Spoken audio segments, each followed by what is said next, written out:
Cuban Foreign Minister Bruno Rodriguez accused the United States government of involvement in the events of July 11 and will have to assume responsibility. In Canada, another 160 grave found in a former school of indigenous children. Chinese President Xi Jinping stated that the country will continue to strengthen vaccine medical cooperation with Barbados. Welcome to TeleSUR English. I am Denise Herrera and this is from the South. Cuban Foreign Minister Bruno Rodriguez accused the United States government of involvement in the events of July. June the 15th. Therefore, I accuse the government of the United States of being linked directly and of having responsibility in the incidents that happened on July 11th. And I warn again that it will be responsible of the consequences if they continue with that policy of choking our country, of inciting migration flows, irregular migration flows between both countries, or the permanent incitation of some senator of Florida to use naval forces or even to use naval forces near to our territorial limits. Cuban Foreign Minister also said the United States government should list its own citizens, that most of them are talking about the blockade against Cuba, serious responsibility in the incidents that occurred on July 11. Biden and the government of the United States should first to listen to its own citizens, that most of them talk about the blockade against Cuba and in defense of their own freedom to travel to any place of the world and to receive free, exact information. He should listen to the international community that demands every year with a board that we see the vote of each country and with debates that leave isolated the government of the United States to lift the embargo. Yesterday and in previous days, U.S. spokesperson, U.S. politicians have expressed with cynicism, hypocrisy, and political manipulation. The President Joe Biden issued a communique in which, I quote, he asks the regime of Havana to listen to the people, to the Cuban people, and to alleviate its needs. He even talks about the economic situation of the country. Normality and calm alive in the streets of Havana after the authorities controlled destabilizing actions carried out by a group of citizens in recent days. In Havana, citizens resumed their daily activities after the demonstrations. The government announces that the destabilizing actions are promoted by the United States. In dissent from Havana, they warned the Washington advances on unconventional war against the Greater Antilles. According to the authorities, the strategy includes media campaigns that reports a false lack of governance in the country, like a failed state and an absolute crisis. The streets of Havana are back to normal after the protests carried out in different parts of the islands. TeleSUR brings testimony of what happened. They do not know what a revolution is. They have no idea what capitalism is. I live under capitalism. I think that if they knew what capitalism is, and the United States have always been looking for a pretext to come and invade us, because anyone who knows about history knows that with all the things that have happened, They have always been looking for pretexts to come and invade us. That is what they have always longed for. They will have to raise us to the ground. They will have to drag me down because I'm not going to hold back, because this has cost a lot of blood, and what we have today, nobody can take it away from us. Those are paid groups. None of them do it out of conscience. It is true that the country has difficulties, we cannot deny it, and we have many deficiencies. But why don't they say the same thing about Colombia? They have killed 200 people, and the government of the United States does not say a word. Nobody says a word. So because it is Cuba, then they have to come to intervene in Cuba. Why didn't they intervene in Colombia, which is a Latin American country where 200 people have been killed? So in Cuba, they want to do it. Why don't they lift the blockade? Why did they take away our remittances? Why did they take away everything? Why did they put so many measures to pressure the people? Then they talk to us about human rights. What human rights? If you are the first ones asphyxiating us. In Cuba, the Interior Minister reported vandalism in a community in Havana. Antisocial groups in Guinera municipality of Arroyo Naranjo altered the order and tried to head towards the National Revolutionary Police Station with the aim of attacking its troops and damaging. Protesters vandalized homes, set containers on fire, and affected the power line while assaulting officers and civilians with sharp weapons, stones, and blunt objects at the scene. Among the participants of the riots, the citizens Diubis Laurencio Tejeda, 36 years old, resident in the own municipality and with a history of contempt, theft, and disturbances of order.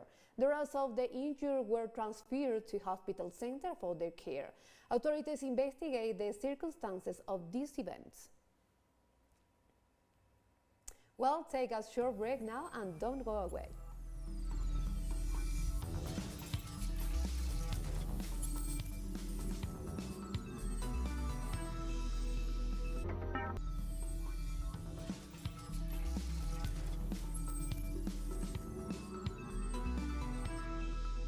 Welcome back. In Canada, another 160 graves found in a former school of indigenous children. In the recent days, hundreds of other similar graves were discovered. According to local media, the remains were found on an island of Cooper in the western province of British Columbia. Members of the Penelakut tribe pointed out that the graves lacked any identification. The site where the bodies were buried was managed by the Catholic Church between 1819 and 1970. The situation triggered social protests in Canada and in rejection and abuses against indigenous people. The president of the National Assembly of Venezuela, Jorge Rodriguez, presented evidence linking the Colombian government and the extreme right wing of Venezuela with paramilitary groups planning terrorist acts in the country. The head of the parliament revealed the existence of evidence linking the paramilitary groups that participated in the assassination of the president of Haiti, Jovenel Moïse, with the recent violent events in Caracas. Jorge Rodriguez denounced that the company CTU Security, which hired the Colombian mercenaries to assassinate Moïse, could be involved in the attack against President Nicolás Maduro in August 2018. Rodriguez stated that after the assassination of the president of Haiti, a number of violent acts directed from Bogotá against Venezuela were unleashed. After that visit to a high intelligence mission, so says this gentleman who, as I say, has something wrong with him up there on the head. It turns out that the president of Haiti is assassinated and violence is unleashed, directed and coordinated from Nariño against Venezuela, in the state of Apure and in the city of Caracas, and we will show the evidence. In South Africa, the number of deceased increased to 72 and more than 1,000 detained after the protest that broke out in the country by the jailing of former President Jacob Zuma. The authority reported that most of the acts of violence were registered in the province of KwaZulu-Natal, the province of Gauteng, and in the capital of Johannesburg. The government deployed a total of 2,500 soldiers to support the police agents against riots. On June 29, former President Jacob Zuma was sentenced to 15 months in jail for court refusal after having refused on numerous occasions to declare for corruption. A convoy of 50 trucks carrying 900 tons of relief supplies arrives in Mekelle in the Tigray region in Ethiopia, but the World Food Programme warns that the region still faces a severe food crisis. The government and the Tigray People's Liberation Front was raided in the last month when rebels launched a major counter-offensive that saw them retake the regional capital of Mekelle. According with the WFP, a total of 5.2 million people, 81% of Tigray's population, need emergency food assistance due to the conflict since last November. More story coming up. Stay with us.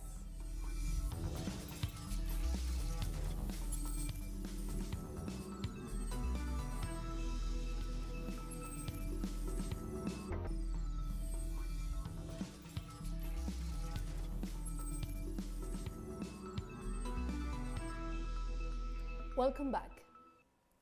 Chinese President Xi Jinping stated on Tuesday that this country will continue to strengthen vaccine medical cooperation with Barbados and help the country win the battle against the COVID-19 pandemic at the early date. The president said that Barbados is China's good friend and partner, adding that since the two countries established diplomatic ties 44 years ago, the two sides have been seen to sustain high-level exchanges and fruitful cooperation. He also said that since the outbreak of COVID-19, China and Barbados have pulled together and jointly overcome the difficulties of the moment. Rescuers pulled survivors out of the rubble of a collapsed hotel in eastern China city of Seoul. At least 6 have been rescued. The government of the district of Wuhan said on official social media feed. 8 people have been confirmed dead and 9 more are still missing after budget hotel collapsed in the eastern Chinese city of the Seoul. The local government said 6 others were rescued from the rubble of the Sihi Kaohsiung Hotel, which collapsed on Monday afternoon.